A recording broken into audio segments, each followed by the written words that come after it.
Before we talk about Blue Division, Thank you very much. we need to know about Blue Archive, a popular gacha game despite its controversies in the mobile game market, known for its lore, storytelling, funny characters, and fan arts.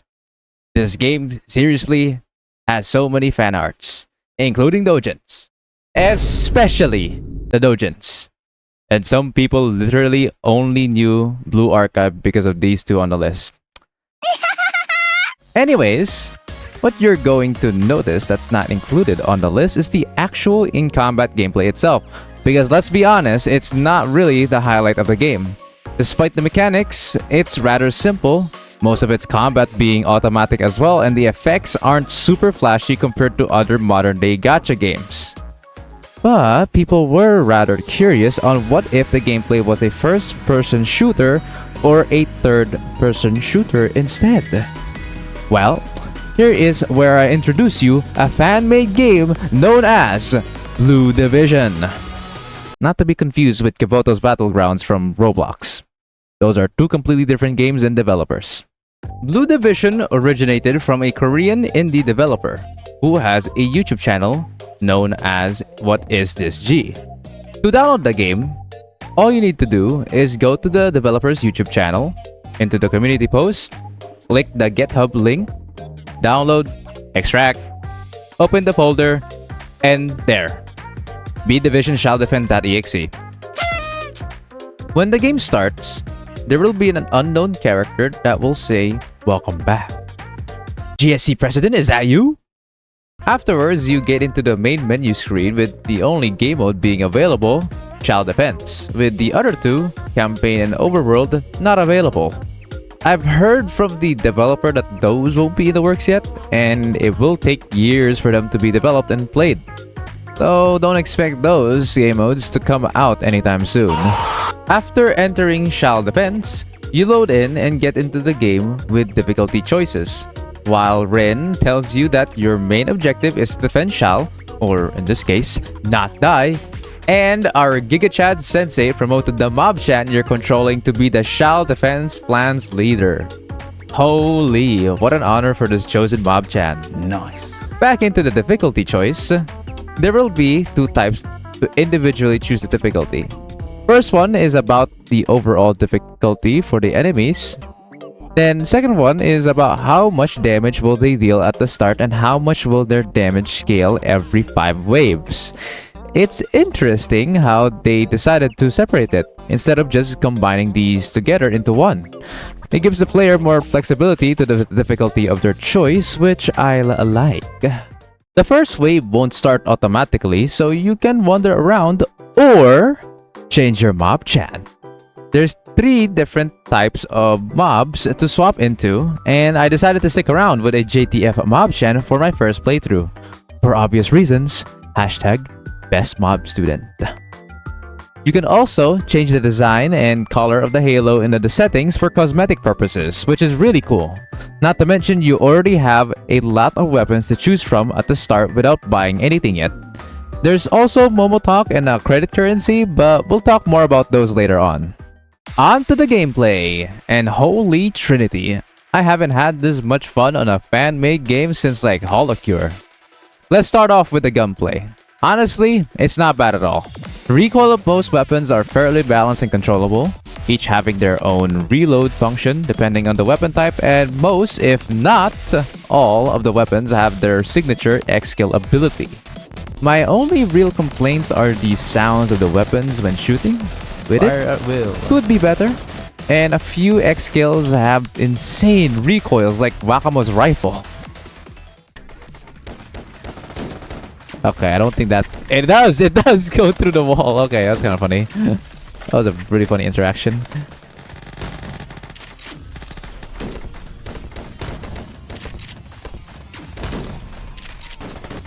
It's a bit hard to control that skill, I have to say. Also, some X skills feel underwhelming, like Hoshino's X skill damage scaling sucks.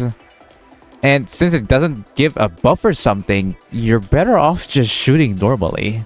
Speaking of bad damage, we got Kurumi's weapon. Any shotguns literally outclasses this weapon on all ranges. Yes, you heard it.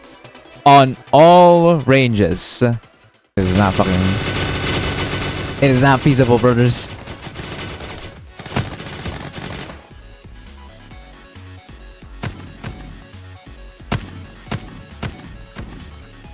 There's so many enemies still left.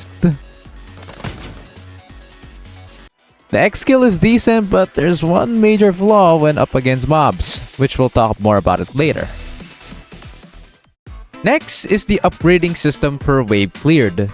You'll have 3 card options that randomly give you a stat upgrade to choose from, even ones that give a lot in sacrifice of another stat. But you'll also have a chance to recruit a student into battle. This is where things start to become very unique compared to other roguelike games. Usually in a roguelike game, it's typically solo with a chance of having 1, 2, or maybe a couple allies. Some are just considered followers that don't even act as another entity for the enemy to fight. Here, however, you can recruit almost every single student available in the game, each student having their unique abilities and stats. There's 3 rarity types, as I like to say, to be able to get: normal student, alter student, and special student. Normal students are what's essentially the OG version of themselves, and it's the most common to obtain. Alter students are the alternative outfit versions for the students, and it's only obtainable by chance if you have the OG version recruited. This in turn will change them into their alt version and have different abilities altogether. Special students are certain students that have superior stats and abilities like Hina. Other special students have their alt version available too. Overall, this feature is an absolute thumbs up for me. Although it's a bit hard to tell for me on which students are too strong or weak, especially once you start to have an army.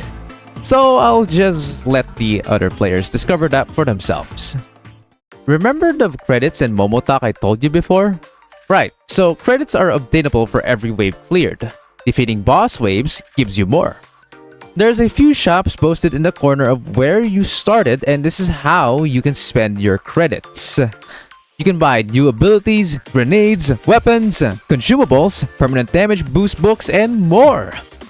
You can also go to Fuka and use credits on the soup to regain back your health.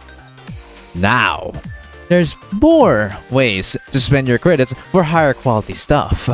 If you go to the training dummies, there will be a nearby debris that you can remove, which gives you access to a secret shop with tactical Hoshino in it. You can even hire Hoshino to fight for you in the next wave with a feature that changes her form, whether as a defensive unit or an offensive unit.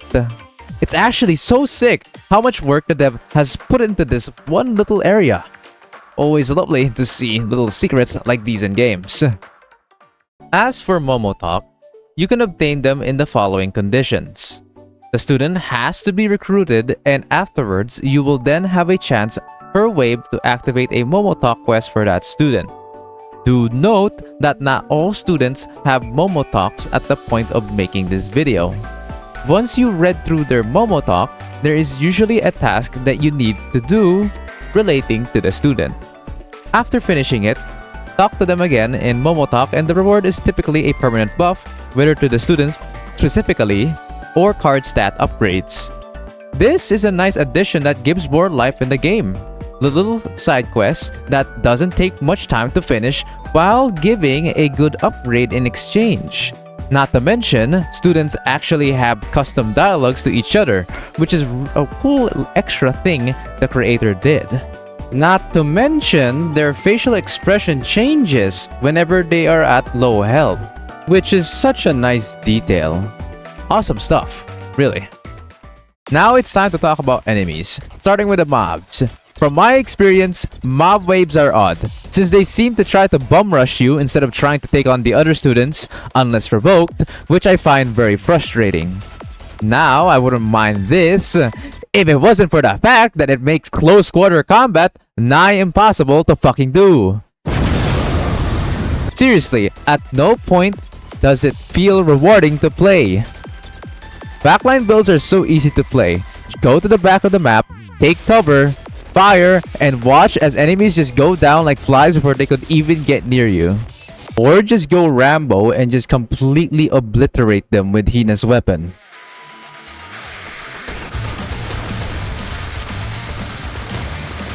It's time to lay waste on these fucking assholes!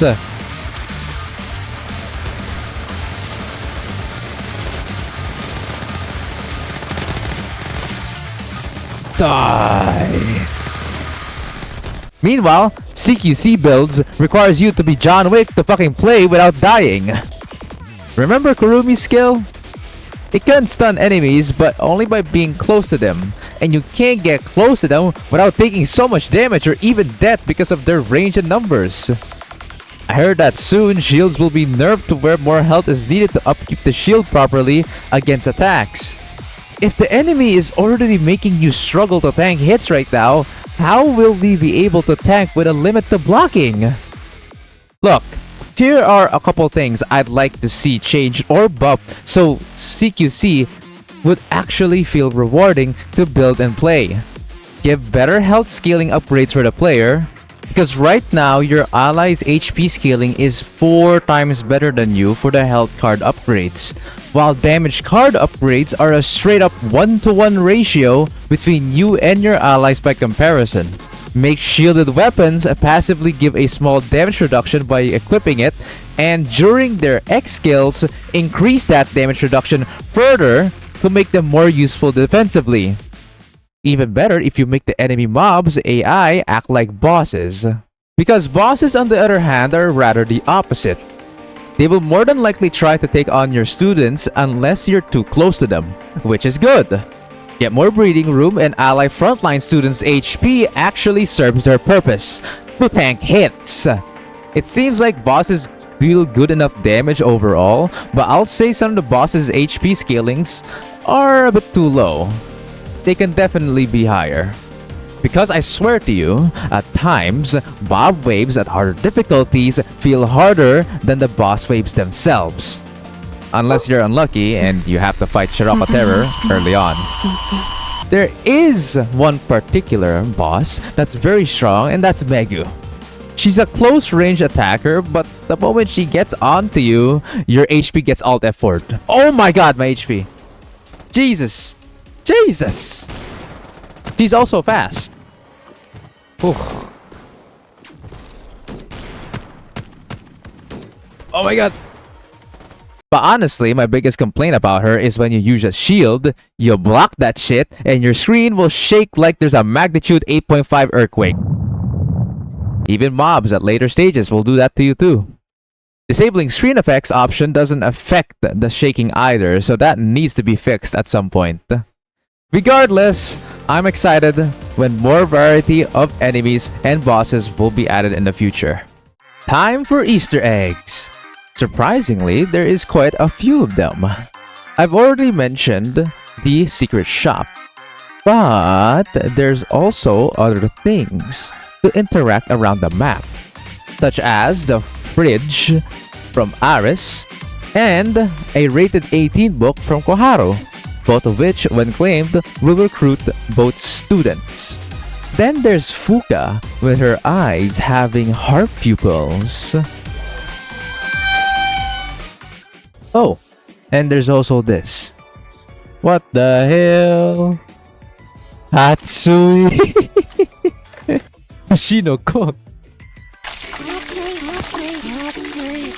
Finally, at some point in the game, there will be something that you can interact with that will summon the Fox Platoon.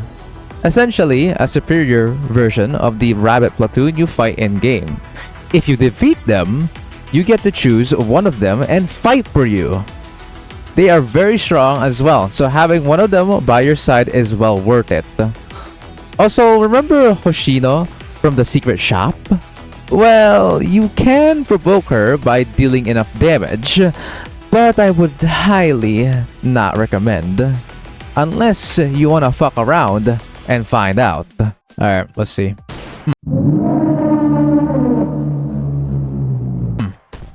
Oh shit! Holy shit! Oh my god!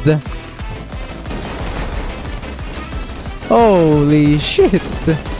God damn. Anyways, good shit. Would love to see what else the developer will secretly add in the future.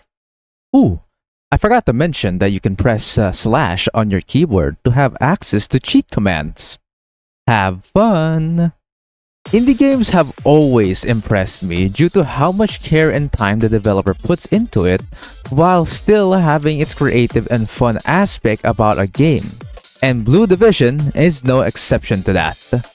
For how young the game is in development, there's already a good amount of content to play around with.